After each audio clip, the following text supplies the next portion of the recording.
I normally practice before. Oh, there we go. Okay. As Joe was saying, we did have a workshop a few months ago, and I'll go and I'll explain a little bit why DHS is involved in this and why science and technology is involved in this. Okay, probably wondering, okay, what does DHS have to do to hurricanes? Well, here's some of our mission statements that we have, and I sort of highlighted in blue, probably the one area that sort of covers our hurricane. We're looking for responding to threats and hazards to the nation. It doesn't necessarily have to be hazards or threats by terrorists, but by environmental conditions, maybe tornadoes, hurricanes, floods, whatever. And that's why we are involved in here. And we have Undersecretary Jay Cohen, who's very proactive in trying to look at not only the terrorist threats, but also at the environmental threats. And one time, it was last September, we're having a meeting, and he was talking, and he gets these epiphanies every so often, and he said, we need to do something about controlling hurricanes. He looked at me because some of the other programs I have are involved with hurricane storm surge, and says, we need to put a symposium together, and because he thinks pretty big. And I'm going, well, I don't think we need a symposium. Let's sort of start small. And so I quickly got smart on hurricanes and try to locate all the main players in doing the hurricane modification research. And let's see if I have it here next. Oh. And so I came up with a list of around 20 people, about 18 people. Some of the real thinkers, real leaders in hurricane modification, hurricane research. And it was an honor for me to participate in that. And the comment I made when I started off the workshop was that I was humbled by the giants in the room. And again, I look at it this way here also. I don't have a meteorological background, so I'm sort of humbled by what you are trying to do with weather modification and what we're trying to do with hurricane modification. And the statement here is what the Undersecretary is sort of focusing at. He's looking at trying to see if there's a possibility of minimizing the forces, the effect of a hurricane. We're not so much looking at trying to stop a hurricane. We're not looking at trying to change the track of a hurricane. There's other implications involved in doing that. I think what we're trying to do is find some way of reducing the forces that cause the damage. As you're well aware, more and more people are moving to the coast. Within 200 miles of the coast, you have a huge percentage of the population of the United States. You'd be surprised being in Colorado, you would think that, but it really is a large portion of the population is around the coast. And as the hurricanes, the number of hurricanes may not be increasing, but I think the intensity of hurricanes are increasing, and this intensity is causing a lot more damage, and as more infrastructure is built on the coast and more homes and buildings are built, it causes a number of issues that we need to think about. So one of the things we're looking at trying to modify, I do have track, speed, winds, and rain up there, but mainly we're just looking at the force of it, which may include the speed and the rain. So the focus of the workshop, kind of sat down a little bit and figured, okay, what do we want to accomplish on this workshop? And this is looking at this with a DHS focus now, not a other kind of focus, a DHS focus.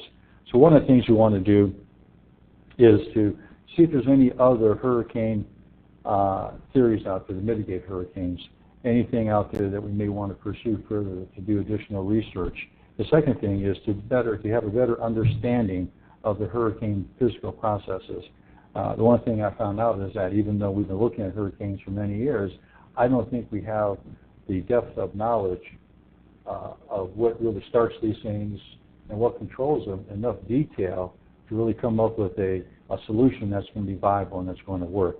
So I think we need to do maybe further research to make that happen. We'll talk about that in a little bit. Again, focus on DHS-specific concerns. And our thinking is that we want to prevent people from being killed. We want to prevent property damage, business jam damage, anything that's going to affect the economy of the country. Let's have the other thing we're looking at too. We may have a solution, but it may be too expensive, and it may not be the right thing to do because the logistics of implementing that solution just will not work. So there may be some solutions out there that in theory work very well, but in practicality it doesn't. So we have to be aware of that, and that's one of the things we're looking at. And the final output from the workshop was, okay, what do we do next? How best to move forward? And we'll talk about that in a second. Of course, for those who don't know, that's that picture in the upper right-hand corner. Do you know what that is? That's HAARP. And And one of the things I found out, this is a little bit off the topic a little bit, one of the things I found out during my research, I ended up with 2 stacks of data. One stack of data came from reputable organizations, academia, National Academies of Science, and so forth. The other side came from these maybe not so reputable groups that were on the fringes and supported by very secular groups. And they had this theory that Russia and the United States had a capability of controlling weather. Our means of doing it was through this system called HAARP. So that was interesting. One of the things that we discussed during the focus of the workshop, as you're probably well aware, Project Storm Fury that Joe was talking about, that ended in 1983. And that was the last of the federal funding of any hurricane mitigation, modification research done in this country.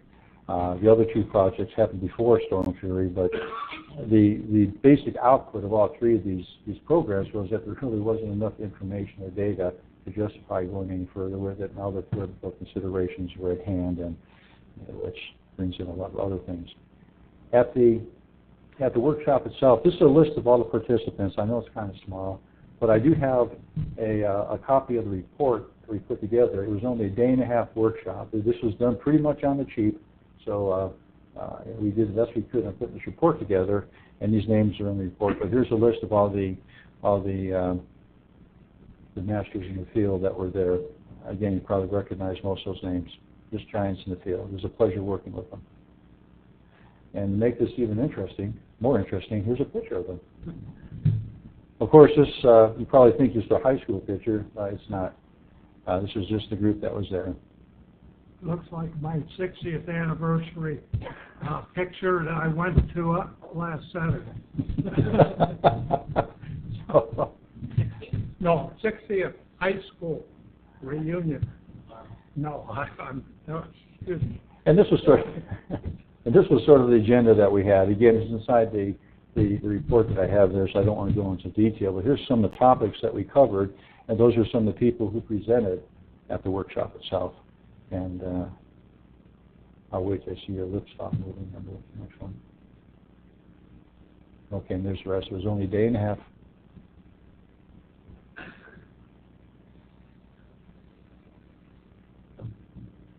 Okay, so how about the output of what we're trying to accomplish?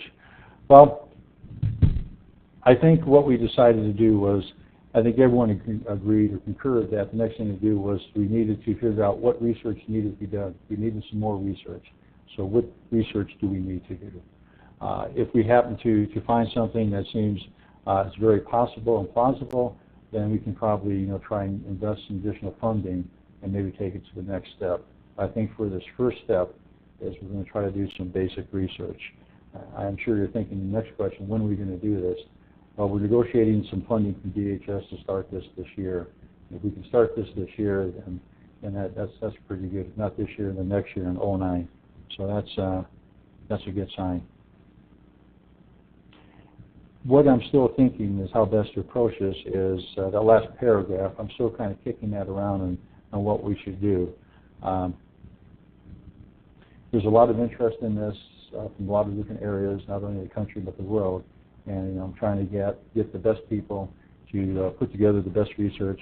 Of course, this is government for the least amount of cost. And thinking going out with an RFI and then going out with an RFP afterwards may work. But I'm still thinking that, not quite clear on that. This was a sort of a rough order of magnitude of a program and approach that I kind of put together, or I should say we sort of put together, and I passed it around. And I had it divided up into 3 tasks. You can see on the board what they are. Again, you'll find that in the report, so it may be a lot easier to read. Those figures may be too high, maybe too low. I think they're fairly close. The total costs, including flights, are $64 million over a 3-year period, 3-4-year period. So that's something I'm looking at. I'm not quite sure that's what we should do, but again, that's just a rough guess on something. And I just want to sort of tip your interest in this. Please, if you have any questions, any suggestions, any other issues about DHS, science and technology that I can answer legally, I'll be more than happy to do that. Okay. Thank you. Okay, we'll proceed with the panel, and I'm going to ask our senior member, Professor William Gray, Professor Emeritus from Colorado